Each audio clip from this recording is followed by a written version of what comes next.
Identity movie completed. Starting Mollywood మూవీగా మొదలై ending వచ్చేసరికి హాలీవుడ్ రేంజ్ విజువల్స్ చూపించారు. మూవీ ఒక ఇంట్రెస్టింగ్ ఇంట్రడక్షన్తో స్టార్ట్ అయ్యి స్లోగా మూవీ అంతా ఎంగేజింగ్గా ఉంటుంది.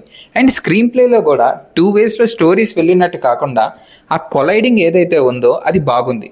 కంప్లీట్ మూవీ అంతా ఒక క్లాస్ ప్యాటర్న్లో రన్ అవుతుంది. అండ్ ఆ ట్విస్ట్లు కూడా అలాగే ఉంటాయి. ఒక లెవెల్లో కాకుండా ఆ ట్విస్ట్లు అనేది ఎండింగ్కి వచ్చేసరికి ఒక హైలో ఉంటాయి. అండ్ యాక్టింగ్ పరంగా చూసుకుంటే మరీ ఓవర్ ఎక్స్ప్రెషన్స్ కాకుండా చాలా క్లాస్గా ఉంటుంది. అండ్ క్యారెక్టర్స్ పరంగా టోవినో థామస్ గారు మీ మూవీ సెలెక్షన్లో ఆ కంప్లీట్ వేరియేషన్ కానీ ఒక హై ఇచ్చాక మళ్ళీ డిఫరెంట్ ప్యాటర్న్లో ఎగైనా హై వచ్చేలా స్క్రిప్ట్ సెలెక్ట్ చేసుకోవడం అనేది సూపర్. అండ్ వినయ్ గారి రోల్ హీరో నుండి చాలామంది సపోర్టింగ్ రోల్స్కి వస్తారు, బట్ మీ రోల్స్ మాత్రం మీరు చేసిన హీరో రోల్స్కి మించి ఉంటున్నాయి. అండ్ మూవీ కంప్లీటెడ్గా first half and second half గురించి చూస్తే 2 డిఫరెంట్ సబ్జెక్ట్స్ లాగా ఉంటాయి. అండ్ క్లైమాక్స్ ఏదైతే ఉందో అది complete out of the box. And ఆ యాక్షన్ సీక్వెన్సెస్ చూస్తే మిషన్ ఇంపాసిబుల్ ఫైట్ సీక్వెన్సెస్ గుర్తుకు వచ్చాయి.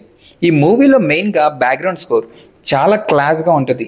మెయిన్గా మిక్స్డ్ ఇన్స్ట్రుమెంటల్ మ్యూజిక్ కాకుండా ఇండివిజువల్గా బాగుంటుంది.